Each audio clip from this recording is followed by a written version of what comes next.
It's here again, the show where we ask the cycling related questions as asked by you. It's as simple as that. And first up is this question from Richard Lewis down in the comments section, who asks, I wish you'd make a good video about motivation and training for heavily overweight people. I'm 300 pounds, but I love to ride my bike. Unfortunately, I'm not good enough to ride in a group and it just plain sucks at this point. It seems like all the cycling channels forget about the overweight guys who want to challenge themselves to get to meet certain goals like lose weight and to ride in a group. My challenge to you is to be a coach, a tip, all skills and weight levels. Well, Richard, thanks very much for getting in touch. First up, what you must understand is that at GCN we make videos for everybody. We want to try and be as inclusive as possible. But from time to time, just by the very nature of cycling, some videos might be more for beginners, whilst others for more experienced cyclists. But all of our training videos to look at improving your endurance, your speed and your strength, regardless of the type of cyclist you are, regardless of your experience, and regardless of your body weight, it doesn't matter. Those videos apply to everybody. But I do completely understand the problematic situation that you find yourself in relation to going on rides with other riders, etc. But I really do love the comment section here on YouTube, because Do Not Want Any Username has answered directly under your comment, I've been there. Just keep at it, man. You need to build your leg muscles and aerobic fitness, and that takes time and hard work regardless of your weight. All the GCN interval training advice applies to you too, and I couldn't really agree more. Just keep on riding and keep on watching GCN and you will get there. And now we have several videos looking at this very topic, the latest of which is this. You are in the right sport if you want to lose weight. Cycling is a fantastic way to shed pounds, kilos, even stone. So here are our tips on how you can get lean in 2017.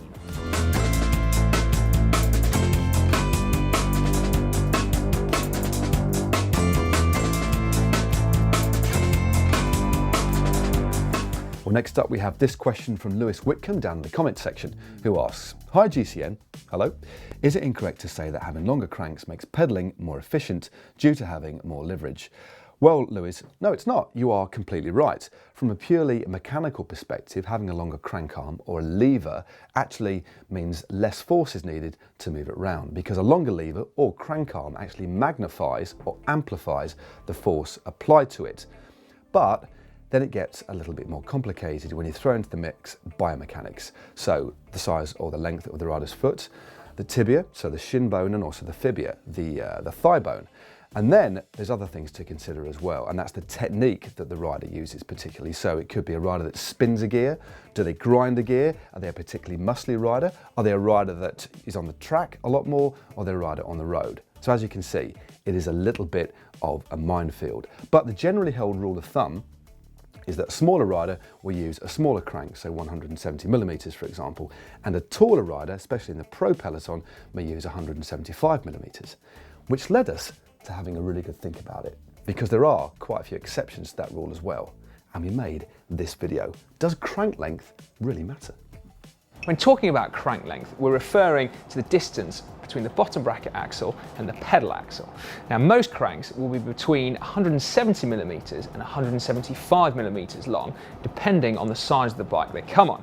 The theory goes that a shorter rider would benefit from a shorter crank because they have smaller levers, so legs, and they'd be more efficient on the shorter crank and crucially more comfortable.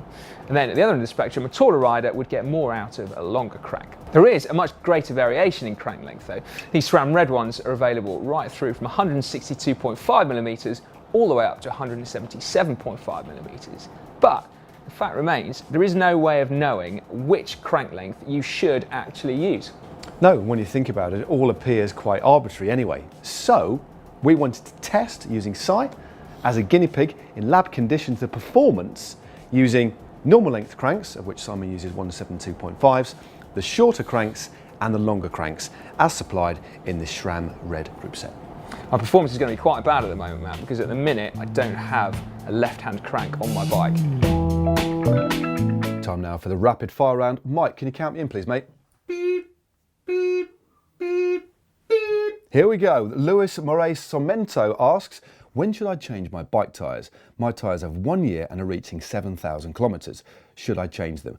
Well, depending on your tyre, depending on the quality of the tyre, you just look at them basically. Are they worn out? Have they got lots of cuts?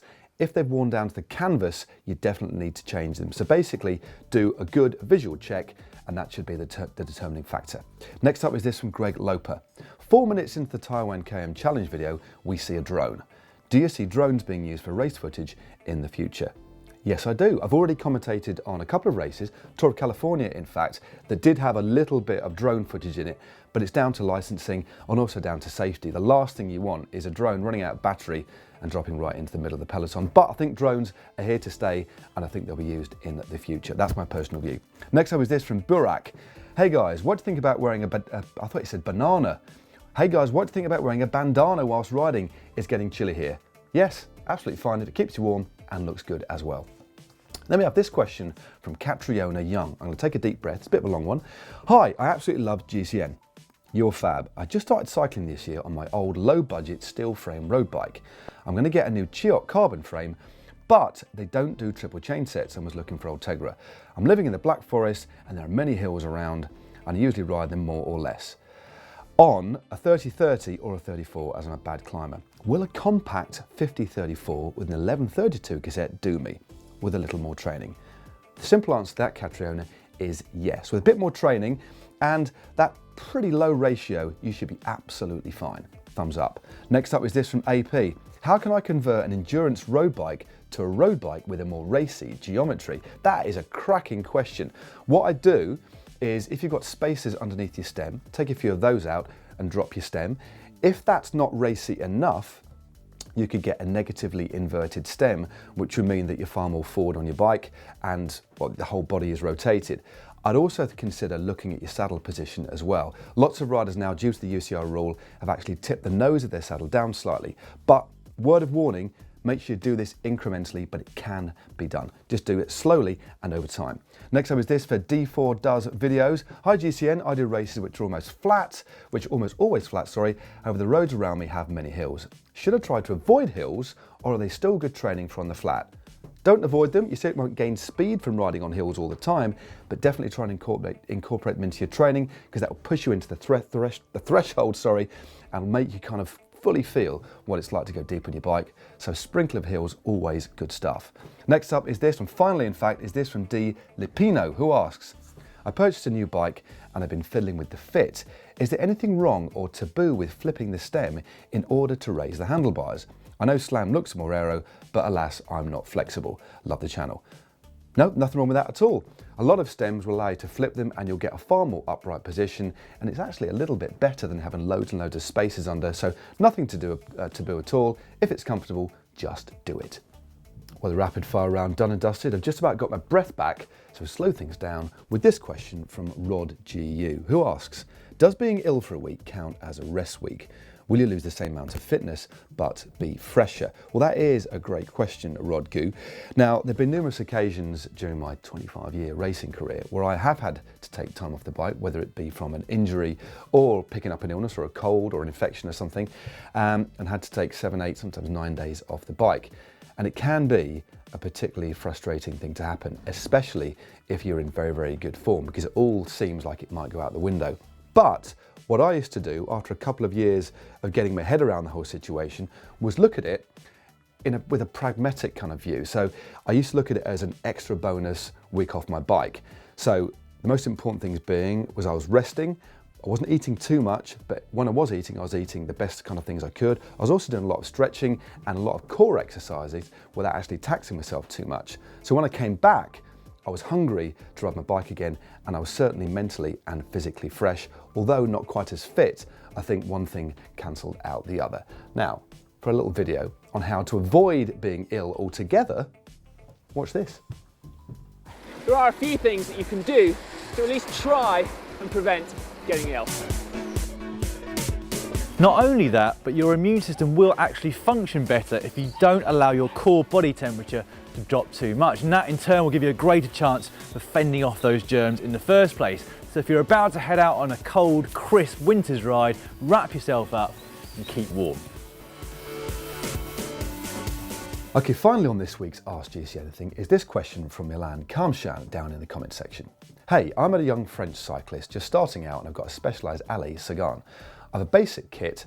What do you think would be the best upgrade, knowing that I have quite a limited budget? Well, thanks for getting in touch, Milan. That is a great question, and it is one that we get asked a lot here at GCN. Now, when I first started out, the first bike that I ever got was a second-hand race bike bought for me by my mum and dad.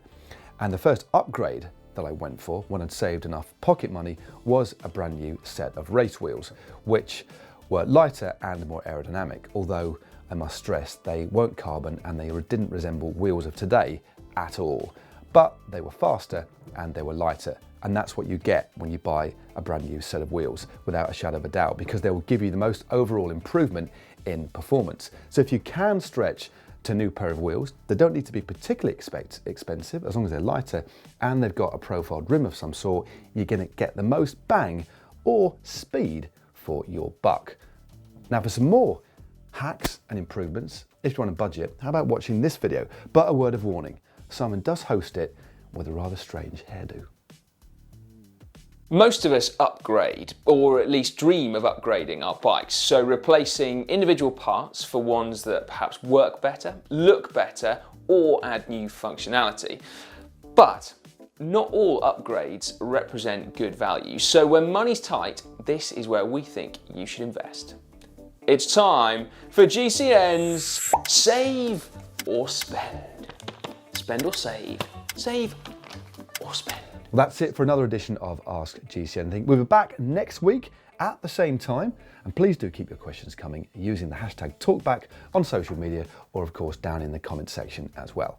And while you're at it, if you haven't subscribed to the Global Cycling Network, you can do so for free by clicking on the globe somewhere in the screen, and that way you won't miss another video. Now, for 2 more videos I think you'll enjoy, how about clicking just down here when I led an indoor training session with Team Sky, or click just down here for my top 5 long distance travel hacks. And don't forget to like and share this video too.